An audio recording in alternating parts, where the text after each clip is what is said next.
What's good, everybody? It's your boy, Mr. CDK Boxing. Let's talk boxing, man. It's been a minute, you know what I'm saying, since I've done any lives, but I've been doing my thing. Y'all know if y'all watch my channel on YouTube, CDK Boxing, man, I'll continue. My channel's truly growing. I just want to say to everybody, man, I truly appreciate y'all, man, for watching my channel and tuning in. You know what I'm saying? Today is a special day for me. I'm getting to talk with somebody that I watch, man. Marco Boxing, man.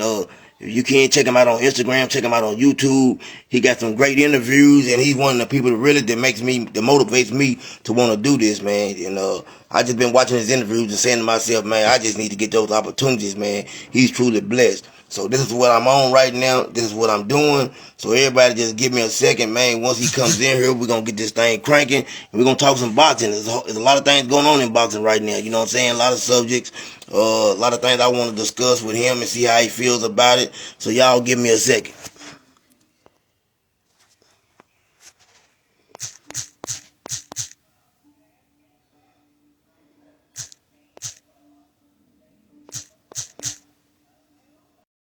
I just sent the invite out.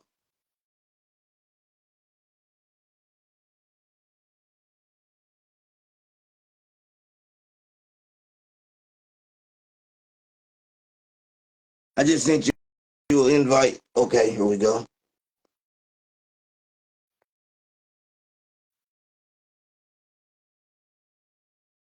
Should be coming in a second now.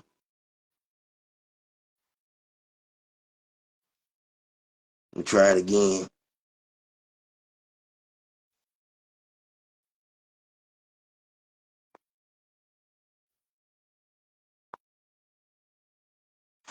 Do you see why I sent you an invite? I just sent you an invite, Marco. Can you accept it?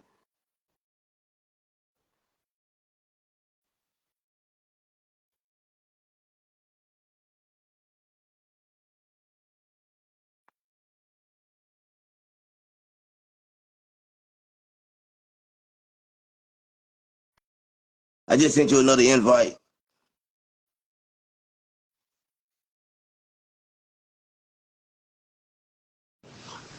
There we go. There we go. What's up? How you doing today, sir? Good, man. How you doing? Man, I'm blessed, man. I can't complain. God is good. I can't lie. Man, it really I started catching your videos on YouTube, man. And I just got addicted to watching your videos, your interviews, and man, I thought I knew everybody. I'm a boxing historian. I watch boxing, and then I got to seeing you. I was like, man, how did I not come across your channel until recently? You know what I'm saying? But you're really doing your thing, man, and your interviews are great. You know what I'm saying? That's one of the things I'm focused on right now, doing interviews. I know you're on borrowed time, so I'm gonna get right into it, man. We got a lot of things. Thank You know you. what I'm saying? Appreciate it. You're welcome. We got a lot of things going on right now. Tank and Devin Haney, this thing, it's been going on 3 or 4 years now. A lot of people taking sides. I try to stay down the middle with it. You know what I'm saying? I'm a fan of both guys. I know you had a chance, I think, to interview Coach Kenny, if I'm right, Yeah, a couple times. a couple times. This is just my feeling on it, and you can tell me if I'm right or wrong or how you feel about it. I don't think it's Tank. I think Tank and Devin both want to fight. You understand what I'm saying? But I think that I feel like Tank, like the people that's behind him, it's like they don't have the confidence in Tank that Tank has in itself. How you feel about it? In terms of why they're not fighting, I mean, yeah. Do you think that what's holding the fight back? What do you see that's holding this fight back? I don't know, man. I don't. I usually don't get involved in that stuff because I know that we don't know what's going on with contract, with negotiations. We don't know any of that. So getting involved in that, like, it probably comes from the frustration of us not getting that fight. So it's like, why the hell are we not getting this fight? But I have no idea. I know one thing for a fact, especially as being a former fighter, nobody's scared of the other person. Right. Nobody's like, "Ooh, I don't want to get in there with that heat." It's a Mm-hmm. lot of egos. Um, and it started with Pacquiao and Mayweather, I think, is when it got really bad in terms of like, nah, I'm not, in the negotiations, I'm not going to concede to this because I'm the A side. No, I'm the A side. All that A side, both side, A side, B side crap. Mm-hmm. So that's probably what's going on. And you have to remember too, the fighters they don't just make decisions, they have other people in their ear, managers, advisors, promoters. And So who knows? Who knows? But it is sad that we can't see any of those four, or really, if you include Loma, five kings fight each other now because it's all this A side, B side crap. You definitely right about that. And you said, speaking on Lomo, do you think that Lomo still? He's always to me been an excellent fighter. Do you think he still has enough left in the tank to really challenge one of those guys?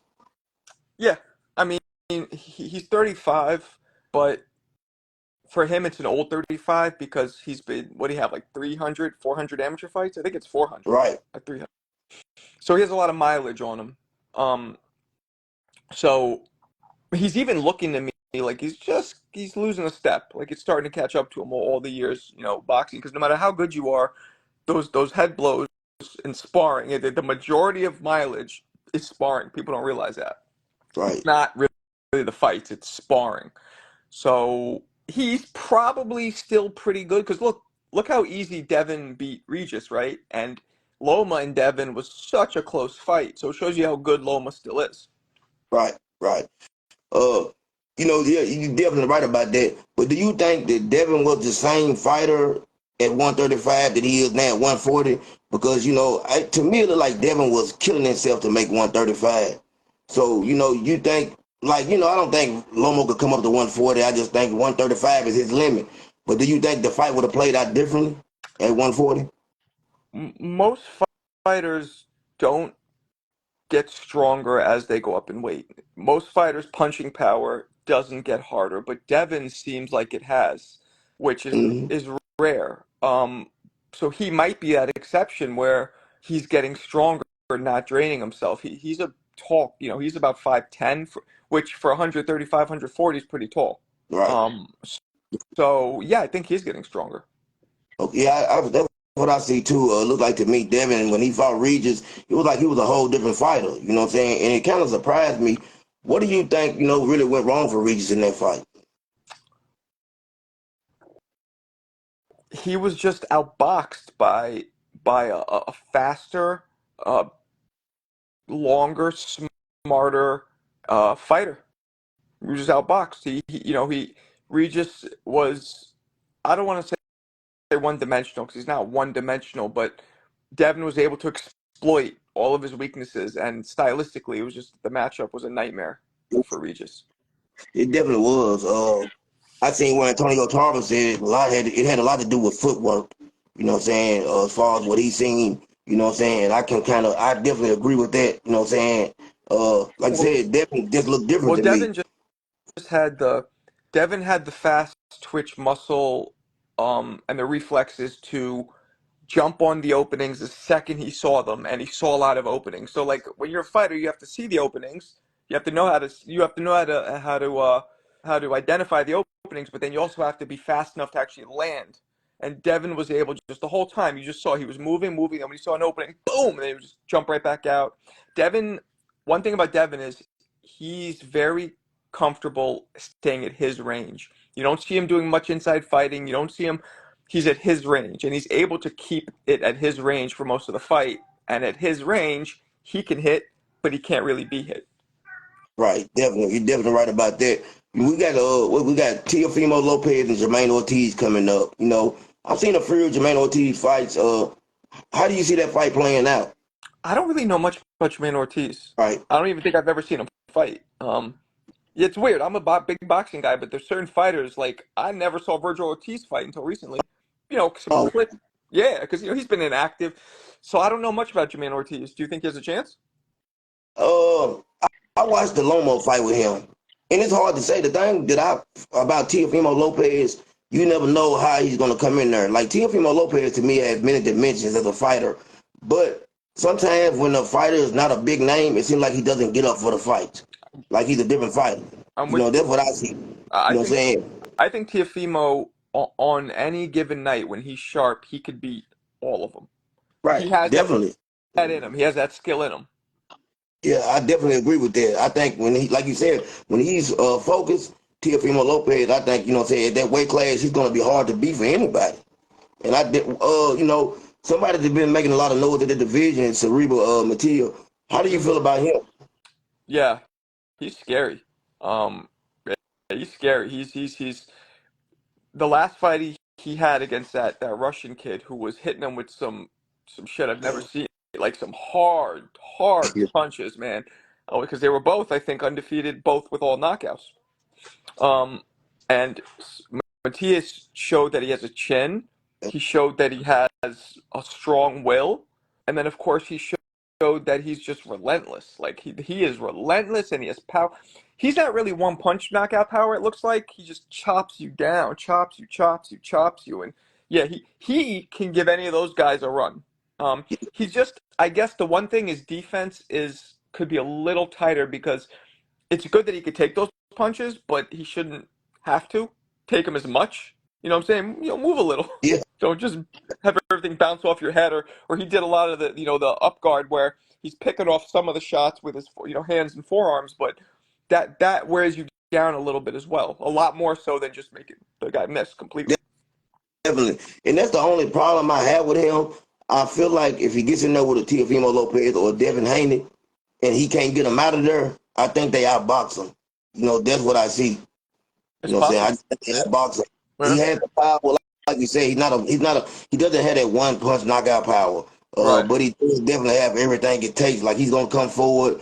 He got a chin. I don't think they're gonna get him out of there. But I can see Devin definitely outboxing him. Now Teofimo Lopez has more power than Devin Haney. Could he hurt him? Maybe. But like you said, that guy took some shots from the Russian, man, and it was like, man, I couldn't believe the shots he was taking, and he was able to, you know what I'm saying, to last. Yep. Agreed. Uh, I was gonna ask you about this, and I'm a big Tank Davis fan. Like I said, I love Tank. You know what I'm saying, as a fighter.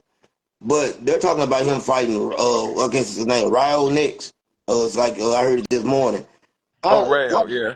yeah, Ryo. How do you feel about that? I mean, I think we all kind of have the same opinion. Those guys should only be fighting one of the five. There's five Mhm. big names. You could even throw Matias to six, Right, but really, it should be either the five or even just really the four. Shakur, Tank, Devin, and Tiafimo should all fight each other somehow or another. So if it's now Rayo's a tough kid. He just beat Colbert twice, but we want to see them fight each other, right? right. Anything else is kind of disappointing. Yeah, I agree with you. I don't think he's ready for that No, level just yet. And I he's think not. But it'll be a fight where Tank just gets another knockout, probably, and looks spectacular. But we know he can look spectacular. We know he can knock people out. Let's see him. It's time for Tank to start building his legacy, I think. yes, And he's right. and he happens to be blessed that he's in a time now where you have so many potentially legendary fighters in your weight class. That's what makes legends. See, that's the problem. Like Roy Jones is my favorite fighter of all time, but Mm, unfortunately for him, he didn't have too many legends during his weight class. And the two that he had, he beat them early. Hopkins and Tony are total legends, but he beat them so early. But that's not his fault. So this guy, that's why Ray Leonard and Hagler and Hearns, all these guys were great because they all fought each other. They were all in the same era. So yeah. we want to see them all fight because the clock is ticking. Nobody's getting any younger. Oh, you're right. Tank is, I believe, 29, right at the door at Something 30, like somewhere around that. there. Yeah. He's older than the rest of them, so he definitely got to start taking these fights. And I thought after the Shakur Stevenson last fight, I kind of felt like the Tank they would have jumped on that situation because just telling you how I see the fight playing out. What I see from Shakur, he's a great defensive fighter. I mean, great defensive fighter. But I believe that he still doesn't trust his chin yet. He don't know if he gets hit. It's kind of like and I think how I see that fight playing out is Tank catches him early with something and puts pressure on him. I could see him, fighting that same style of fight that he fought against his last opponent, what's his name, De Los Santos, and I see him fighting I like mean, that. And I don't think judges would give him a decision against Tank if it played out like that. you don't think they would? No, I think just Probably being not. honest, because I believe Tank. Tank is definitely the bigger name, the bigger draw, and that to Yeah. me sometimes it plays out and where fighters, how the judges go. I Right. think that they would look at Tank if he was just going around the ring and not really putting any pressure on Tank and try to stay away. I can see them getting to fight the See, Tank. I'm not so sure that I don't think that Shakur's scared to get his chin checked. I think Shakur has a lot of pressure on him. Like if you saw his last fight, in the corner who before the fight in his locker. Who was it there? Floyd, Andre Ward. He has all these people being like, "You're the next guy," and a lot of people who don't fight don't realize like the pressure you get. Right. Um, so I think he was more like, I am winning this fight no matter what. I don't care what, I'm winning this fight. And that's why we saw him fight in that style, which, technically he did what you're supposed to do in boxing. He got hit. I mean, he hit and didn't get hit, right? Right. But it Definitely. bored everybody to death. And it's making people, I mean, Coach Calvin told me directly, like, I don't think we want to fight him because he's just going to run around. We're not going to be able to hit him. He's just going to be boring. And he's like, and we don't trust the judges. Like, because when Tank fought Ryan Garcia, Tank dropped Ryan in that first round, and they still, I think, made it a 10-10 round or a 10-9 round. Yeah, I think it was a 10-9 round. 10-9. And as you know, I mean, that's illegal. Like, you cannot do that. You can't do that. No. So, but weirdly enough, it made me think one thing about Shakur. It made me think he's real boring, but it made me think also, like, if he doesn't want to get hit, this guy is so slick with his feet, he's not going to get hit. Yeah. So he has a chance at beating anybody just fighting that style, albeit, lackluster. Yeah, you definitely right about that. And I think it's gonna hurt him with getting the big names or the fights that he wants to get. It's probably gonna take him a little longer to get the fights that he wants to get because of his style. Yep. And absolutely. I used to think Devin Haney was like that at first, and Devin is, he's got more offensive minded now. His defense is still great, but okay. Somebody said it was a 10-10 round. That's insane. That's insane. Yeah. Yeah. You can argue a 10-9 if Ryan got up and was dominating the rest of the round. You can argue maybe a 10-9, but there's in no universe could that be a 10-10 round. Right. Also, somebody was saying, which makes sense. Shakur Stevenson did say, I think he had an injury or whatever. I don't remember him saying what the injury was. Well, you know what? If that's the case, then we'll give him a pass because he's never looked that boring before. Right. He has. You know what I'm saying? And that's what kind of threw me for a loop. I mean, he won the fight. I don't think anybody landed double digits in any round. No, right. I mean, it had the 40 punches landed. It had the lowest output of a 12-round fight, I think, in history. Right, definitely. That threw me off. Arthur Beterbiev, man. I got to bring him up. I just feel like people are saying that they think Bivol will be able to outbox him. I don't see it going to the scorecards. I just don't see it. That guy's, man, different to me. How do you think that fight plays out? I don't know. The problem is Bivol beat Canelo, right? And fight fans, people are very, very much stuck in the last thing they saw. I do a lot of boxing content, and when I talk about old fighters or whatever, most people don't care. But if I talk about a new fighter, something current, that gets all the views. So people are very much into the last thing they saw. So the last thing they remember, even though Bivol had another fight, is Bivol beating Canelo, who at the time was, and I hate this saying, but the face of boxing.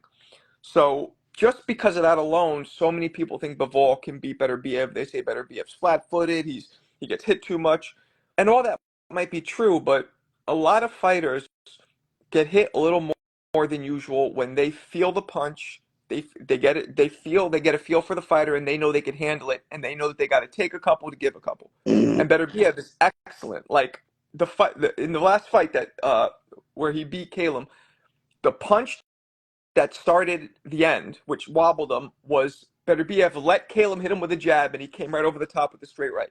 He literally let him. He wanted him to throw the jab so he could. So I don't know if Beterbiev would sit there taking shots if they're hurting him, or if he would switch it up. Punchers like that, when you have all knockouts, you definitely have a method to your madness. You have setups. It's like Wilder. You know what I'm saying? Like, say what you want about Wilder. And I know now his last fight he didn't look good, so everybody's forgetting what he did for 43 fights. But you don't knock everybody out by just being wild and closing your eyes and swinging. You're setting it up. Right. Definitely. I definitely agree with you on that. Speaking of Wilder, man, I feel like, this is just my personal opinion, no disrespect to Malik Scott. I feel like he's not the right coach for Wilder. I feel like they're better being friends. I feel like he's more of a yes man to Wilder. I don't like using that word too much, the term yes man, but I think they're better friends than you know what I'm saying, than the relationship far as boxing. Do you think Wilder needs to, even this late in the game, change up trainers? I don't know if he's a yes man or not, but I don't think his coaching was conducive for Wilder. Now, he was trying to add another layer to Wilder. He's trying to make him be a better boxer. So that's okay, right? But he made him be just a pure mover. Like it Yes. went all or nothing. It went from not moving at all, going forward and throwing bombs, to move, move, move, move. And Wilder didn't look comfortable. He didn't look athletic doing it. He didn't look coordinated doing it. You No have, disrespect to him, yeah, but don't why break what why fix what's not broken? So right. You definitely right. What they should have been doing was fine tuning what he already brought to the table. right. You know, they Or tried to. you can add a little bit. You could try and make him box a little bit, but not just that. Right, right. He was on his toes, like I just couldn't believe it. You know what I'm we saying? we might have got we might have got pump faked out, because when he knocked out Hellenius, he was moving backwards. He didn't even sit down on that punch. So that doing that made people think like it. But the first thing I was thinking during the Hellenius fight, I was at that fight because I was out here in Brooklyn. I was like, what is he doing? Like, I don't like this move, move, move. Like, what? And then he ended up landing the punch. It didn't matter, but I didn't like it at all.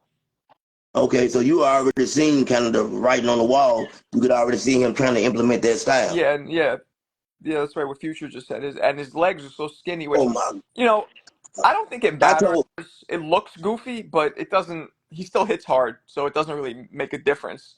But yeah, I guess it makes you look at his legs more when he's man. dancing. I'm not gonna lie. I told somebody we was watching the fight. I said, "Man, wow, the legs look like my 5-year-old son legs." Hmm. I mean, like his thigh and calf muscle are the same size, It looks like and photoshopped. it, it, Yeah, it did. I thought something was like, "Man, is he okay? Is something wrong with him?" yeah, You know, I really felt like he should have kept Mark Brealey. I thought that I think that was a big mistake. yeah, yeah. I mean, that whole thing, uh, it, it was messed up. But at the same time, I kind of get it, because Deontay never lost, and he Mm. knocks everybody out. And then he finally loses, and his brain can't accept it. And I get that. I mean, I'm not saying it's right, and I'm not saying he should have made all those excuses, but he just couldn't accept it. So his brain started looking for every possible reason why, no, I'm the king. I knock everybody out. There's something has to be wrong, you know. You're right. And Hmm. that's what happened. I think the problem was, Fury folded that man like a lawn chair. I just think Fury was just, the size difference and everything. What Fury did, Tyson Fury done, he was able to lean on Wilder, use his weight, you know what I'm saying, and really just tire him out. Yep. And that was the problem right there. And Wilder tried to put that extra weight on, and you could tell when he got up to like 235, I think when he Hmm. fought Fury, that wasn't the right weight for him. No, it was too 220 big. for him is a great weight. Yeah, he was too big. It's Yeah. too big. I'm gonna ask you one, before I let you get out of here, I definitely want to ask you, what do you think about what's going on with Saudi Arabia and the way they're moving right now, man? I mean, they're really trying to pay these fighters. Do you think that we'll be able to get the fights because of them that we won't? Um, I like what Saudi Arabia's doing. They're kind of doing what we talk about a lot, which is like, we need a union, we need a boxing league. They're kind of, not fully, but they're kind of making a boxing league. They're providing the accommodations, they're providing the venues, they're paying the fighters, they're treating them like gold, they're making the fights. They're they have so much money that it's eliminating a lot of this A side, B side, diva kind of Yeah. crap. Everybody's happy. So yeah, I like what they're doing. I think we're gonna see we've already seen a couple great fights. I think we're gonna see a lot of great fights because of them. And what you're right. You think about that card that they put on, they had to pay out a lot of money to put on a card like that. Hmm. You had Wilder and Joshua Parker and all these fighters on the same card. We've Well, all, I mean, they're also, for some weird reason, which I don't get why, they're switching venues. They're just using two venues just to do it. You saw that? Like the okay, undercard was on one venue, then they go over to another venue, and the main event, like the last two or three fights, is in a different venue. Okay. I don't know if you caught that, but like, yeah, Uh, they were doing that. Yeah, no, I really didn't catch it. You just told me something I didn't catch it. So you said they're only using two venues. but they're using two venues for the same night, meaning Oh, okay. like that's a lot of money. That's a lot of work. That's a lot of extra money for what? You should just do it all in one. Nobody does that. Nobody goes Right. from like it's like going from the Garden down to the Barclays Center. Just no, you do it all in one spot. Right. I guess that oil money is a different type of money, I man. guess so. Man, it's got to be a different type of money because they are not playing. And like you said, I'm definitely, this right here, what I want to ask you because I could be wrong about this. Bill Haney, man, I felt like Bill Haney talked Devin Haney out of that fight with Ryan Garcia. I feel like, like I like Bill Haney and what he does for his son, man. I really respect that. But what I feel like happened was a lot of the disrespect that he said and brought towards Floyd Mayweather. I mean, he was saying a lot of crazy stuff about Floyd, and I felt like, listen, man, Floyd allowed your son to train there as a young man. His dad, the whole family, they really messed with Devin Haney. And he was saying things, and I felt like Floyd took offense to that. Floyd didn't say nothing, you know what I'm saying, publicly, but we seen what happened with Floyd and Ryan jogging, and the next thing you know, there's no fight. Do you think Right. it had something to do with it? I don't really know. Like I said, kind of I mentioned earlier, like I don't. Who Yeah. knows? Who Oh, yeah. knows? Who knows what the hell's going on? I just wish they would fight. Like Devin and Tank should fight. I think that's the fight I want to see the most. Yeah. Devin and Tank, and then but Tio Shakur. I mean, all yeah. I don't know, and I don't think we're gonna get a lot of those fights anytime soon. Yeah, I think future boxing. I was saying that's what I was saying. I'm saying that Haney them wanted to fight, but Bill Haney was going somewhere else as far as the way he was talking about Floyd Mayweather and this and the Spawn and how he said that Devin done Floyd at Spawn and stuff. He said a lot of stuff that Floyd really. I know Floyd didn't like. You know what I'm saying? Nobody was like, Floyd got an ego. I mean, he's a boxer. He's a prideful man. So nobody wants to be talked about like that, especially when you're, considered to be TBE or you consider yourself to be TBE. Right. Man, I just want to tell you this, Marco, man. I really appreciate you taking the time out, Of man, to, course. to do this for me. Like I said, man, I watch your channel. I follow you, man. I respect everything you're doing. Can you let everybody know, man, where they can find you and where to look for you at? Appreciate you. Thank you. Marco Boxing. Marco 3 underscores boxing at basically everywhere. TikTok, YouTube, here. What else am I missing? Facebook, all that stuff. Thank you, man. Appreciate it, man. I All right, hope man. we get to do it Yeah, again, definitely. man. Definitely hit me up. Okay, man. Thank you. Have a All right, blessed my day. man. Peace out. All right. Peace out. Man, thank everybody for tuning in, man. CDK Boxing, man. Y'all check me on here. You can catch me on YouTube. Man, please like, subscribe, and comment to my channel, man. And I'm gonna keep doing this thing. I'm out.